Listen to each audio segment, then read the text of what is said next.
Hi, everyone. So it's 5 p.m. here in Lisbon. So thank you for joining today's webinar. We're going to wait another 5 minutes for people to start trickling in. So for those who already joined in previous sessions, welcome back. If this is the first webinar that you are attending, welcome. We're very happy that you're here and you can join this webinar with us. So thank you so much for taking the time to do that. I will be your host for today. My name is Elodie, and I am based in Lisbon, Portugal. And I am joined today by my fantastic colleague here, Teresa, and Lou as well.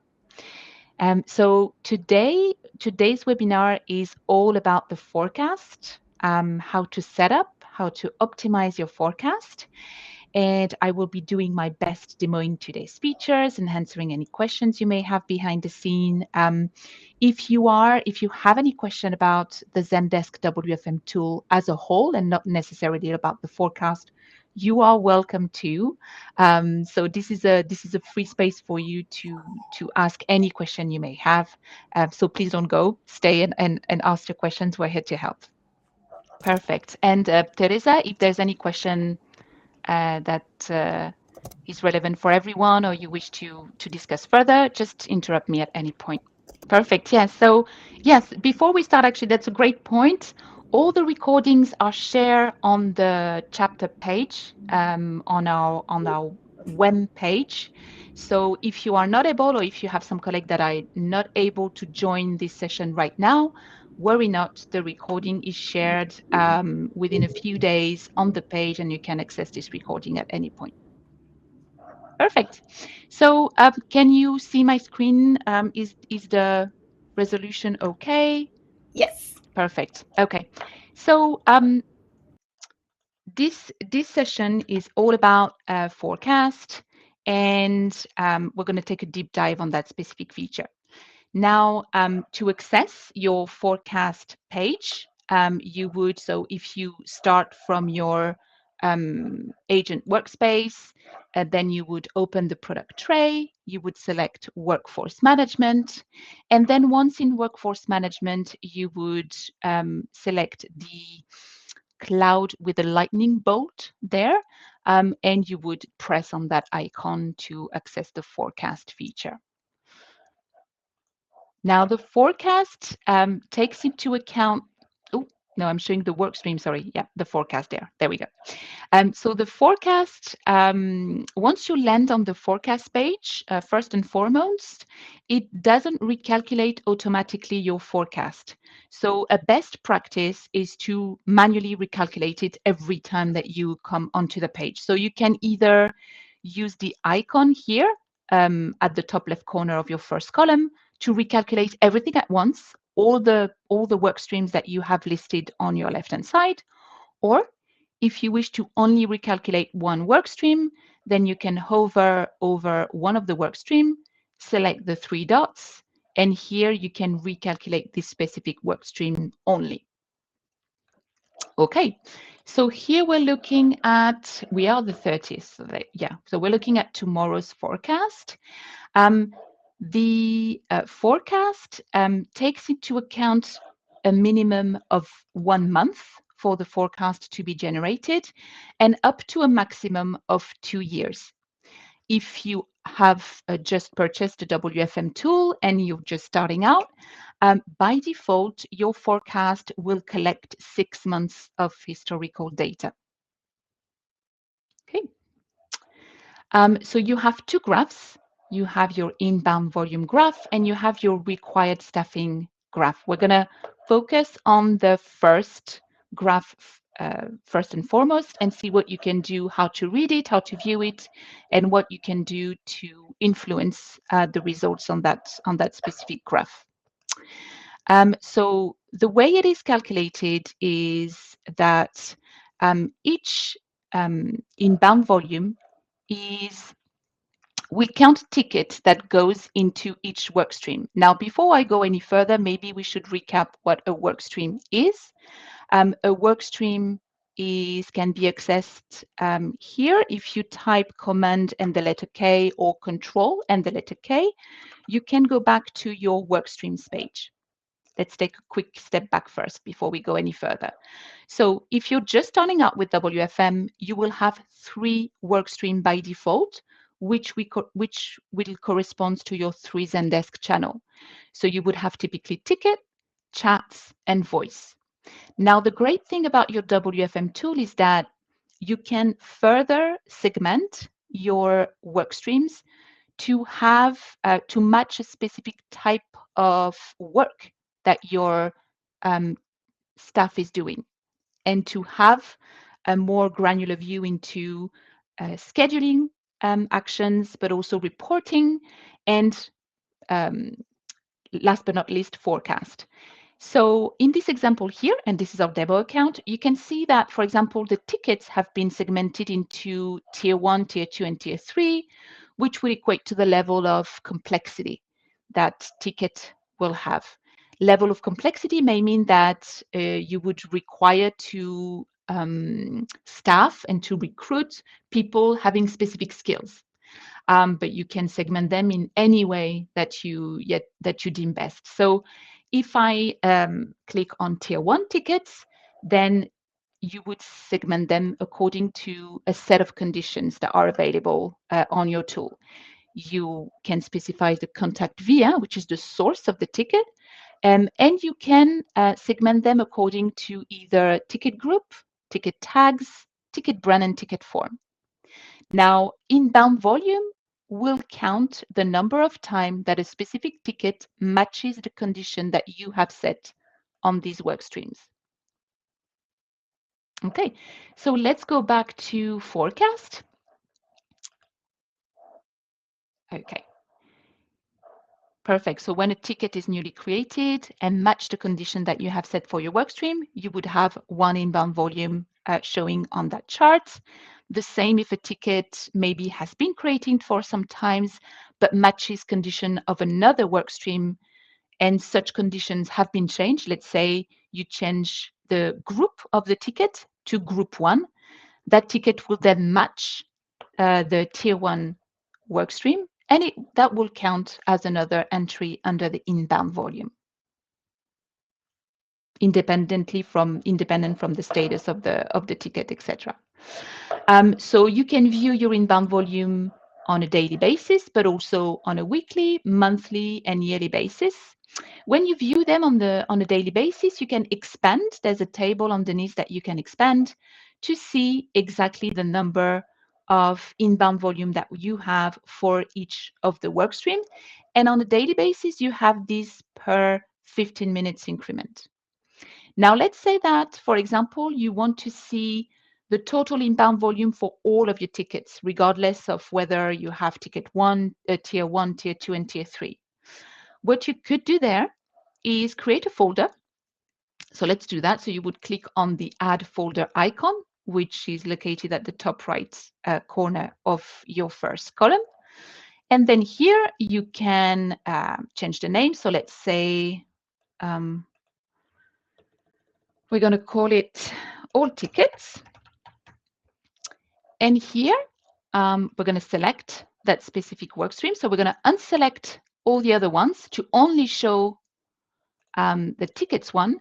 And what we're going to do here, we're going to include all of the tickets into that specific folder.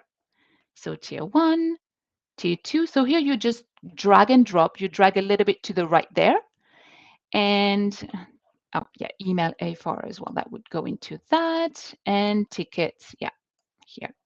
And so what you can do here is expand the folder, and you can have either the view of the entire inbound volume that is combined for all ticket here that will show on the chart.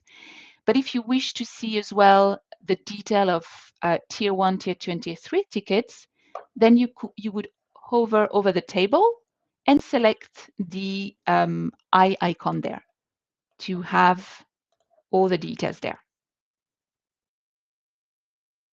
In the same way, work stream that you tick on your left-hand side will show in your inbound volume chart. So you just need to make sure that those that you wish to see are ticked. And there's a few icons as well to take into account. You have this cog icon that indicates whether or not there's been alteration to the inbound volume, whether it be in terms of volume adjustments, etc., algorithm selected, etc. And we'll go into that in a minute.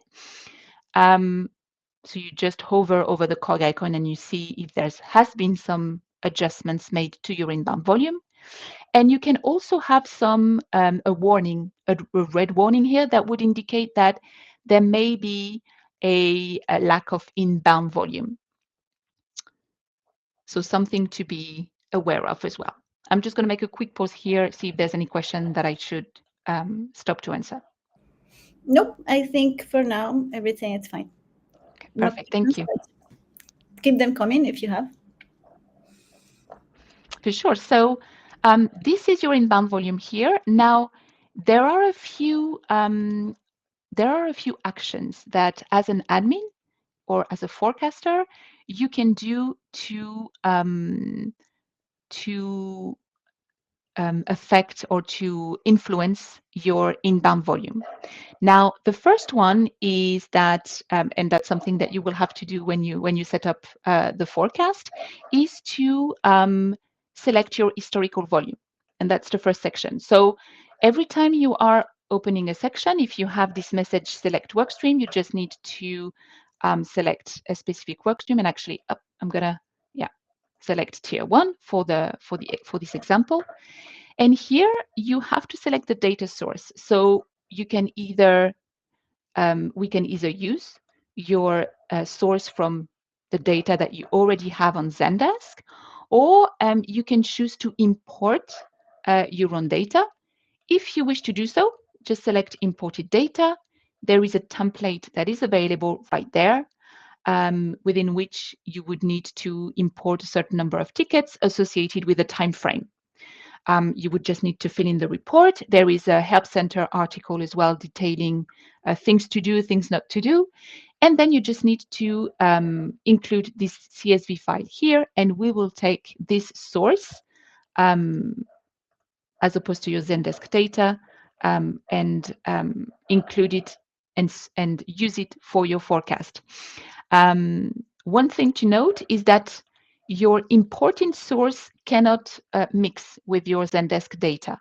And if you use imported data, we would recommend to import new data on a regular cadence, the one that suits you best, maybe on a monthly cadence, to always have the freshest historical data for us to be able to build a relevant forecast for you. Now, that's the first option that you can use to influence your inbound volume. The second option is, and I'm just going to, bring that back. The second option is the algorithm. So I'm going to select tier 1 again for this exercise. And here, when I select ticket tier 1, I can see that there has been an algorithm that has been automatically selected for that specific type of ticket. The algorithm that shows, and if you have a look at your own instances, has been automatically selected based on your historical data and based on the analysis of your historical data. Now, as an admin or as a forecaster, you can choose to change that algorithm if you feel that the inbound volume is not right for your business. Now, if you are an expert in algorithm and in forecast, then you will see what each of these forecasting selection means. If you are not, and if the inbound volume chart doesn't seem right to you or doesn't show the kind of forecast that will be relevant for your organization or your staff, questions to ask yourself are amongst the following. So the algorithm selection will be dependent on how much historical data you have. Do you have a lot of historical data? Does it go far back up to 2 years, or are you starting out and do you have just 2 months of historical data? And also, what kind of forecast would you like to have showcased here? Do you need forecast information for at least up to a year in advance, or would you be happy with just having the next 6 weeks or the next 3 months? Um, how is your business? Do you have any seasonality in your business? Do you need to see which would be tied into your requirements to see at least a year in advance? If you have seasonality, what kind of seasonality do you have? Is this a seasonality with a large duration? For example, summer versus winter? Is this a seasonality with that is recurring but maybe a shorter duration? Is there, for example, a day within the week where you would have lower inbound volume typically? Is there a difference between weekdays and weekends? Do you have specific events that are worth really highlighting in your forecast? Is there one or two events during the year where you really need to see with a lot of details how much inbound volume and how much staffing you are going to need? And if you have those specific events, are we talking about a day? Are we talking about a couple of hours? Or are we talking about specific weeks? And last but not least, do you need to see those upward and downward trends?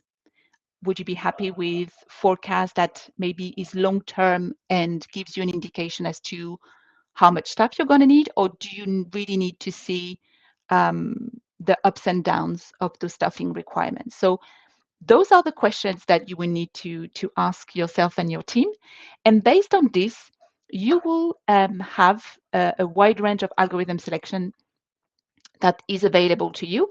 I am not going to talk very specifically as to which algorithm would do in details, but we have a Help Center article which details each and every single algorithm for you to peruse. I would just say that the statistical algorithm, typically that says 8-week average and 8-week average with momentum, would be for use cases where that gives you the average for the past 8 weeks and will generate a forecast for up to the next 12 weeks. And that would typically be for use cases where you would not need to have a forecast far away in the future, as opposed to maybe Prophet and Euro Prophet, which would at least require a year of historical data and will be able to give you some information with regards to seasonality. Okay. The next two options there that can influence your inbound volume are volume adjustment and excluded outliers. Those two options are manual, and this is for you to let us know and inform us about events in the future or in the past that the algorithm could not have quite picked up on just analyzing your historical data. Um, Example for both volume adjustments or excluding outliers would be marketing campaign that maybe you wish to do in the future that maybe you've never done so far. So to add such volume adjustment, you would manually select the plus option. You can give it a name, marketing, and then you can add a start time and an end time. You can see that you can even specify it to the hour. And you would just let us know, okay, how much more inbound volume do you expect between those specific days and those specific hours? And when you save, then you would see your inbound volume being um, slightly inflated within the time period that you've defined. The excluded outliers works exactly in the same way. And that would be to, as per the name, exclude period of time or exclude specific days or specific hours where maybe you've had a technical outage and you wish to remove those part of historical data, and you do not wish for us to take this historical data to build the forecast. If you have any specific use case for today, or if there's something that maybe we haven't quite touched on with regards to your inbound volume, let us know on the Q&A, and we can address these. But with regards to your inbound volume, these are the action that you can take to let us know um, more information and to inform us so that we can really um, generate a forecast that is relevant for your organization and your team. Now, the second chart that you have is the required staffing chart, which is located just underneath and informs you about the suggested number of people that you will require to work on your inbound volume. In the same way, you have the chart and you can hover over the chart where you can see the number of people required. If you are visualizing your chart on a daily or weekly basis, the numbers of required staffing will be shown in terms of people. By people, we mean FTE, full-time equivalent. If you are visualizing your required staffing chart per month and year, the number of suggested, the number of required staffing will be shared in terms of hours. In the same way, you have a table just underneath. You can expand the table and you can see the number here of FTEs that you will need. And because we are seeing it from on a weekly view, you have the number of people per hour here. And you just need to slide right and you have the totals underneath as well. Now, there's a few things that you can as well do to help us refine your staffing suggestions. If we stick with the tier one workstream and we open the staffing parameters, so let's select it again, you can see that for each and every single one of your workstream, you can fill in staffing parameters that will help us refine the number of people that you would need on an hourly increment. First is to select the channel. Whether it's email, chat, or voice, there will be specific metrics that would be required to be filled in. Here, tier one ticket is an email. You can let us know about occupancy rate. And if you have any doubt about what is the metric all about, what are we suggesting here, you can hover over the interrogation mark, and that will give you more information about what is the metric all about. So here you can fill in the occupancy rate, the average handle time for that specific work stream, the first response time, and if you have a target, and the shrinkage. You can also let us know about the minimum staffing, which will be used for scheduling purposes as much as possible. And we also have an availability option here. Now, the availability is not, it does not mirror your Zendesk business hours. This is a completely different availability. Here, you are informing us of when you would like us to generate staffing suggestions for you.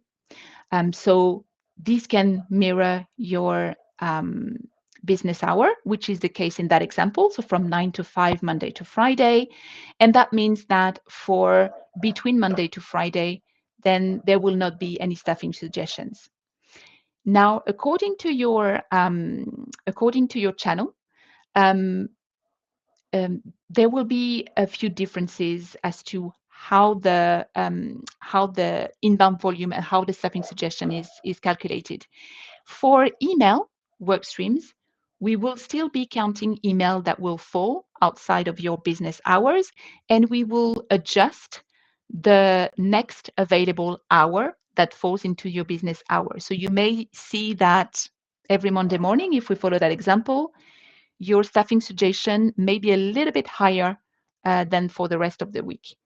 And that's because email generally tend to have a longer reply time, a longer SLA compared to, for example, voice channel or chats, where we would we would forecast for people to either be here available to take a phone call right now or being available to answer a chat or not. And so chats and voice outside of business hours will not be counted. And you can expand or close the staffing parameters as well. So when everything is filled in, you save, and then you can see your staffing suggestions being refined as well. And I'm going to pause here to see if there are any questions about forecast or anything that I've mentioned. Not so far. Okay, So, but if you have questions, it is the time. Okay. So yeah. exactly. I've been speaking for 30 minutes, I think now. So I'm just going to Sorry. take a quick break. I'm hoping there's some question. I'm going to just Here's drink. here's one question that says like, does chats also consider WhatsApp? Is that one already answered? Yeah, yeah. It Sorry. was about the work streams. Just to clarify, Great. it was about the work streams. So when Elodie was explaining what is the information that you're going to see here on the inbound volume, it's according to what you set up on the work streams. And then by default, we have some tickets via type that might be or some via types that might be tickets, that might be chats or native messaging, and that could be voice as well. So if you want to select WhatsApp or any other via type, specifically, what you are going to see is that you're going to see a list with all of the VIA types that you currently have in your Zendesk account. So you will just have to set up a work stream, including that VIA type. Exactly. So just demoing while Teresa was sharing. So you can actually go from, if I go back to the forecast page here, yeah, I'm going to leave without saving. If I go back to the forecast page here, you can select any of your work stream here. You select the three dots, and if you do not remember or are not sure about your work stream specific configuration, or you're not too sure about the condition, you can go to the work stream page here, and you can check what are the conditions applied to that specific work stream. So here we have all chat via type or native messaging. And for WhatsApp, you can maybe help us capture those incoming chats via tag. You enter the first three letters of tags, and you will see all your existing tags being available on this drop-down menu here, and you just need to select WhatsApp. I'm not sure that is going to appear on our demo account, but yes, that's how you would go about doing this. Yes. Great question. Thank you. We have here another question from Maya. I'm sorry if I don't pronounce this well. In advance, apologies. Could you please confirm if the statistical data is based on 3 months or 6 months of historical data? So are you talking about the 8-week average statistical? Yes. Okay. So the statistical 8-week average is based on the last, bear with me, it's based on the past 8 weeks of historical data available. It can be based on less if the 8 weeks are not available or if you have less than that. And this historical data will be used to generate forecast for the next 12 weeks only. So, and I think that was your question, right? So for the next 3 months only. Let us know if that answers your question, or feel free to follow up. Um, is there anything that I've missed on that feature? Let me know.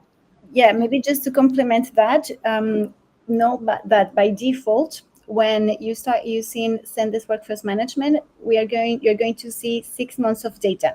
So let's say that the only reason why you might have less than 6 months data since the starting date that you were using the tool would be if you are new to Zendesk and you don't have historical information from the last 6 months. So let's say you went live on Zendesk last week. So of course, we still don't have historical data from Zendesk, so that's one of the reasons why you might not have, or you might have less than 6 months. But if you have historical data, the minimum that you are going to find in Workforce Management is going to be 6 months. Yeah, great point. Okay.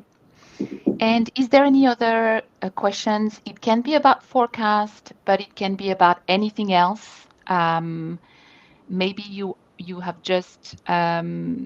you've just added the WFM tool to your suite, and maybe you're just setting up the tool.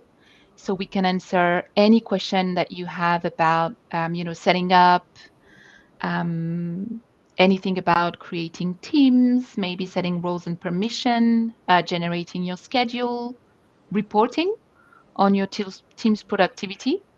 Um, it doesn't have to be about forecast necessarily. So let us know if you have other questions. If you wish to know a little bit more about forecast, I believe that the Help Center articles have been shared. We also have an additional feature that is currently on early access, which is called Forecast versus Actual.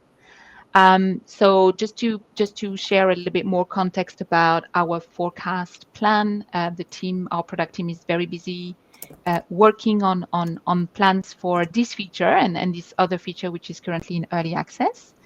But we plan to give you more visibility over forecast accuracy, meaning that you will be able to compare what has been forecasted versus what has actually happened. We also have some plans for you to create forecast scenarios. So this is some of the exciting stuff that will be coming up in the next few weeks and months. Yep, just share there the link for the forecast versus actual functionality. This is basically a report that can help you understand what was forecasted versus what actually happened, and then this can help you to make adjustments, on a daily basis or for that week, based on what was forecasted and what actually happened. And you will see exactly another line or another row for schedule. So you will see what you scheduled versus what you actually scheduled.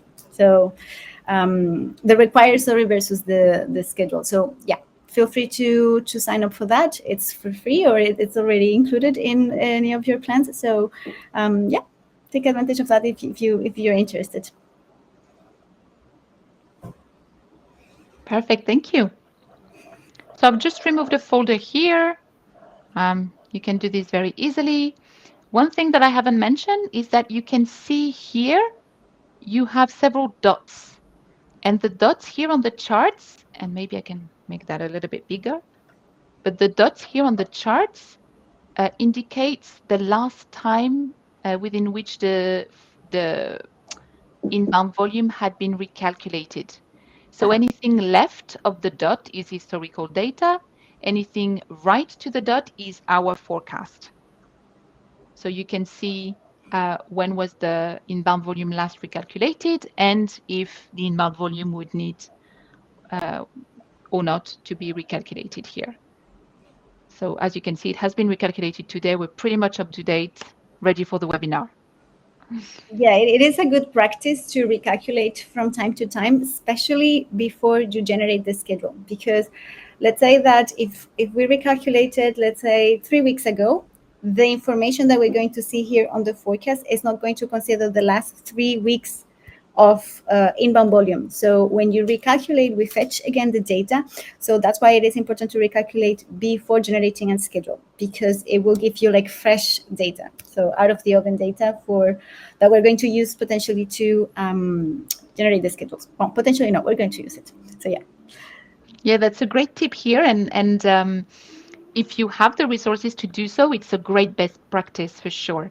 If depending on the resources that you have available in your team and how you generally are used to generate your schedule, you may decide to freeze your forecast a week before or 2 weeks before and then generate your schedule, share it with your agents. But it's always, out of curiosity, just regenerated the forecast 24 hours before, see if things have changed, and then you can reshuffle your agents accordingly, or just regenerate your schedule, and it's done for you in just one click, and to make sure that you have the optimum coverage of people throughout the entirety of their shifts. So a great tip there.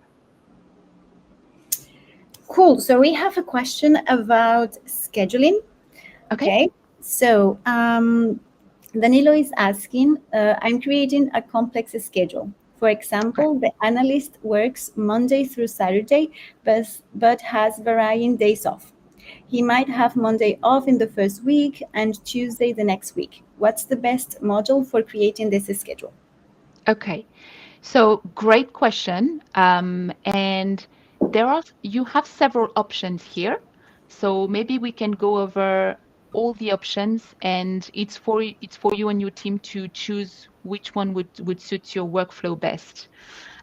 So let's go to location, where is the part where you would be creating your shifts for your agents. So if I type Command plus K, or Control plus K, and then I can type location and I can go directly there. Now we have lots of locations here, and the way to access the shifts, it's by sliding the cursor at the top right-hand corner here. Now you have two types of shift that you can choose from here. You either have a fixed shift or an automatic shift. Now, if you have days off that are completely random, I don't think this is going to be necessarily a difference. However, you could use an automatic shift if you have a recognized pattern there. And by recognized pattern here, you can fix that under the settings page. So here, if you select the automatic shift requirement, you can choose how many working hours per week your agent will be, how many consecutive work days they have, so work days and off days, and how much as a minimum, how many hours do they need between shifts. So you could use the requirements to be included into your shift generation, so that you know, for example, that your agents are going to work 4 days and then have 2 days off, and then another 4 days and then 2 days off. And you can set it up here, select automatic shift selection. And when you generate the schedule is going to be generated with shift created on days of work and days off automatically being set up for you. Now, if your days off are maybe already pre-plotted, and maybe days off do not follow a strict pattern, what you can do as well is to import those days off according to what you already have pre-plotted. And the way to do that would be to go on your schedule page, which you can find here under the calendar icon here and select it schedule, or you can use Control K and go to the schedule. And so here you can both manually import and export your schedule by selecting the CSV icon and selecting the import schedule, which is going to um, provide you with a pre-made template, and with which you will be able to import the days off first, and then being able to generate the schedule around that. Now, maybe we've addressed part of the complex schedule that you're trying to build here. Um, you've mentioned days off. Was there anything else that was mentioned in the question? I have like a short-term memory right now. No, it's just Okay. like the day off might vary week to week. But Okay. yeah, nothing else. They work Monday Okay. through Saturday. Yeah, so they work 6 days on a week. Okay. So maybe the automatic shift settings can work for you. Since you're mentioning the weekly cadence as well with which you're amending your schedule, there is a very exciting new option that has been released, I believe, this week, which allows you, and maybe you can see that from that account, which allows you to copy your schedule week after week. And to do that, you would need to hover over a specific agent, and you can duplicate the schedule, and you can duplicate exactly the schedule and the intraday to the next week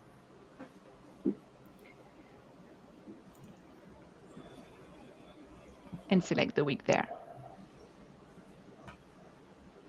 Let us know if you have, maybe if you have a follow-up question, if you have other criteria that are that you would need to take into account when creating your schedule. We know that a schedule, can be challenging and can be time consuming for schedulers.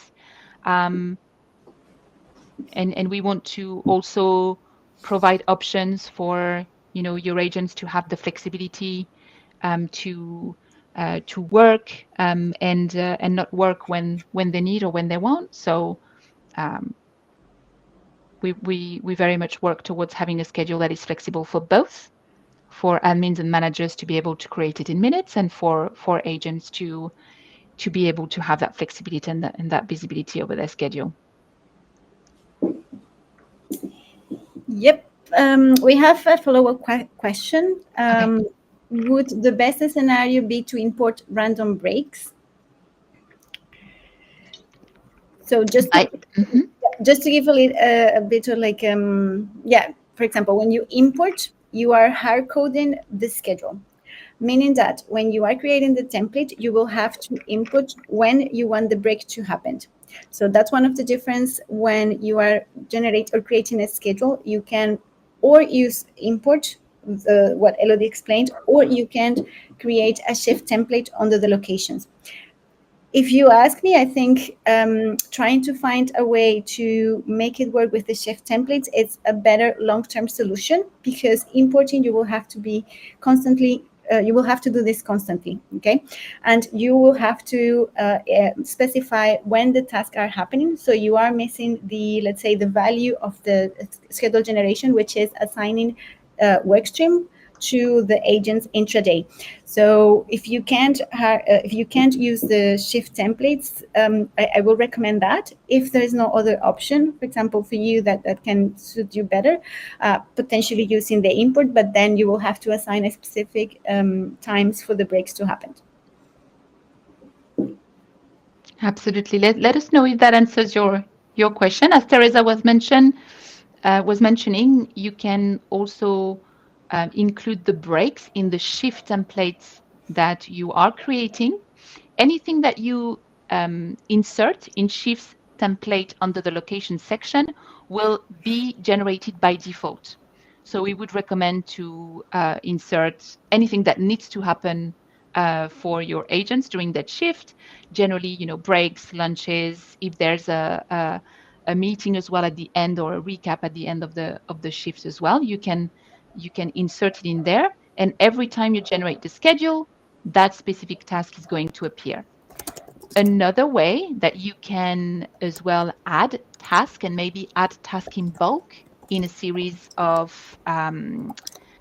in just a few clicks, is to use the bulk edit option that appears at the top right corner of your screen. So let's say that for my Atlanta team, I want to have we're the 1st of April, so we're gonna move a bit forward, and we're gonna go to where the 30th. Where the 30th. Let's see. Okay. So here, that's where my agent are in Atlanta, and I want to schedule, let's say, a break for all of them from 7:30 to 8. And so I would use the bulk edit option here. I would add a task, sorry, for their shifts here. So I would use the add task option, and then I can select the break from the drop-down menu here. That's for today. Yeah, perfect. And then I would select 7:30 p.m. and just for 15 minutes. And here I can add this specific team, which would be the Atlanta team,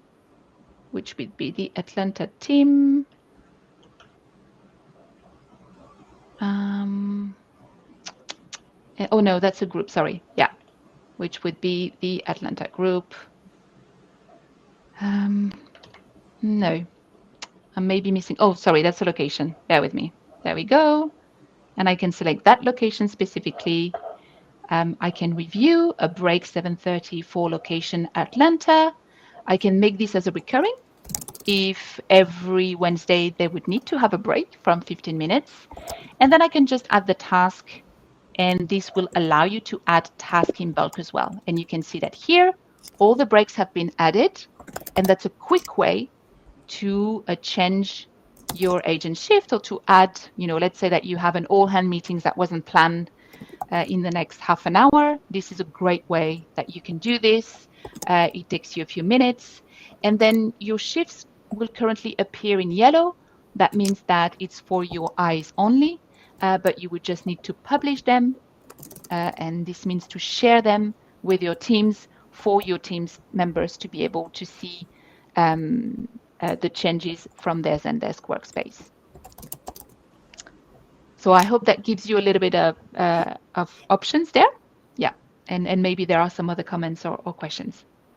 Yeah, so I was writing the reply for this one, but I think it will be easier to explain this live. So we have a question from Angie, and it's about the agent activity. Okay. So she says, when my team is working multiple work streams, such as ticket plus text messages, I am seeing a lot of black in their agent activity. I don't like this because it looks the same as no work stream. Can you tell me how reporting works for this scenario? What activity is given the time credit? Is there anything Okay. I can do to avoid this? Okay.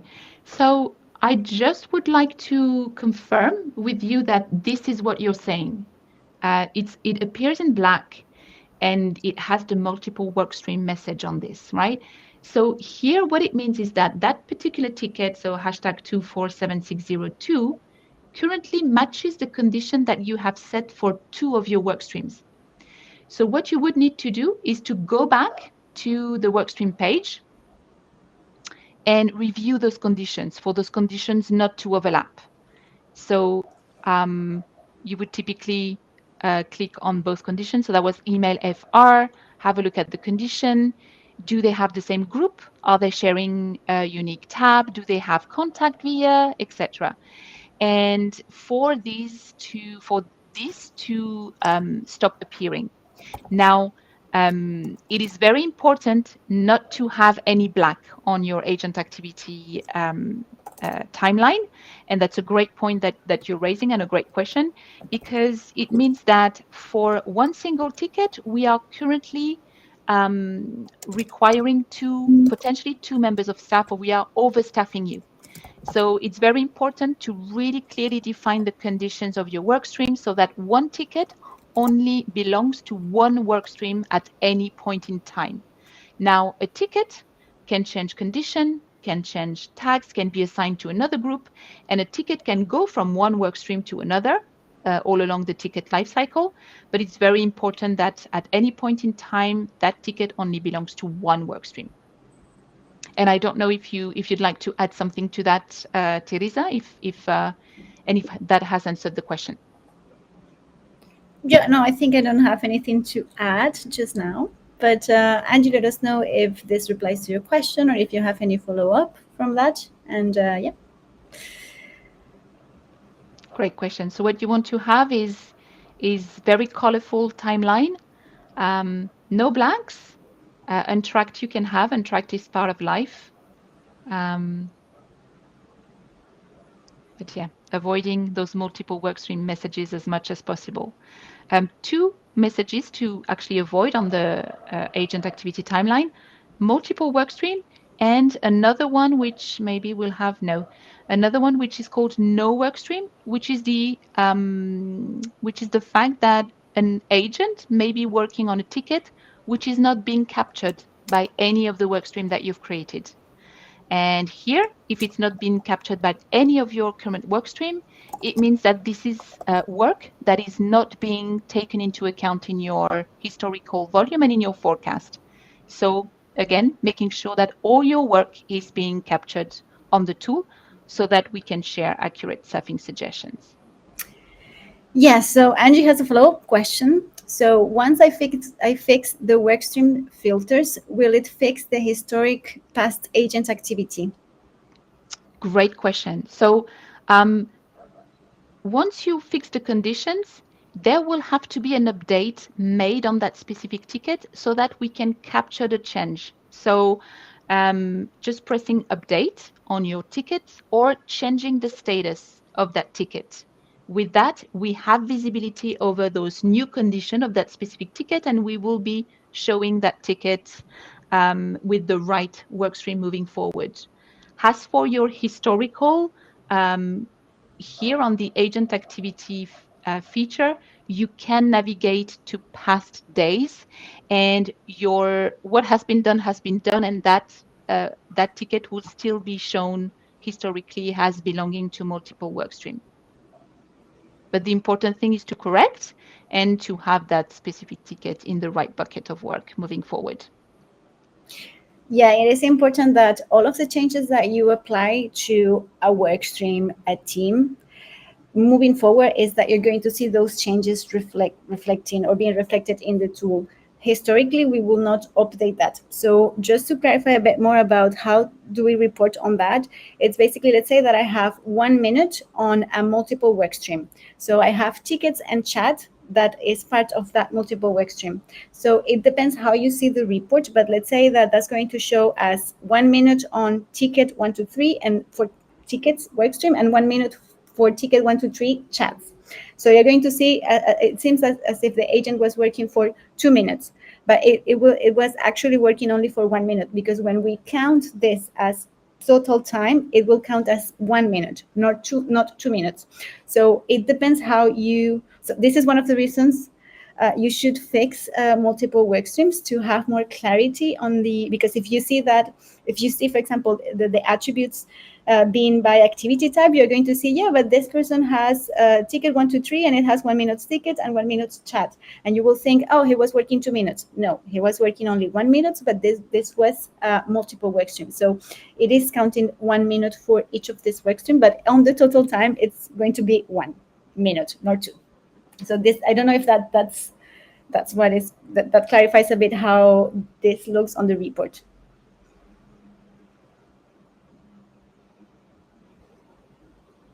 Awesome. Thank you. Do we have any more question on forecast, agent activity? Yes, we do. Oh, no. We have a question here in Portuguese. So Okay. That's for you, Teresa. Yeah. Let's do that. So the question is like, what is this configuration for? Okay, so what are the informations that you are getting from this? It's basically, we are explaining the forecast, right? So I will say, like, the forecast is how you can see what's going to be your inbound volume in up to a year from now, and eventually not only the inbound volume, so how many tickets or chats you're going to receive in 1 year. Also, you can have a reflection on required staffing, so how many people you're going to see in the future. And then this is a previous step, and it sometimes is tempting to kind of like go straight forward to the generation of the schedule, but it is important to set up this first, so the system has the correct information that suits your needs, that it is what you need in terms of inbound volume and the staffing parameters requirement, to then go to the schedule. So I will say, like, the goal for you to complete this step is to have the correct information for the system to generate schedules. Okay, Exactly. I hope Yeah. that replied to the question, but Yeah, yeah. if you do have anything else, let Yeah, us and know. that's a great question, actually. Yeah, we like and that's exactly what you said. It's for you to have visibility over what's coming for you and your team. How much work are you going to get tomorrow between 2 and 3 p.m., but also next week, next month, next year? And how many people are you going to need to work on these types of work? Do you need people with specific skills?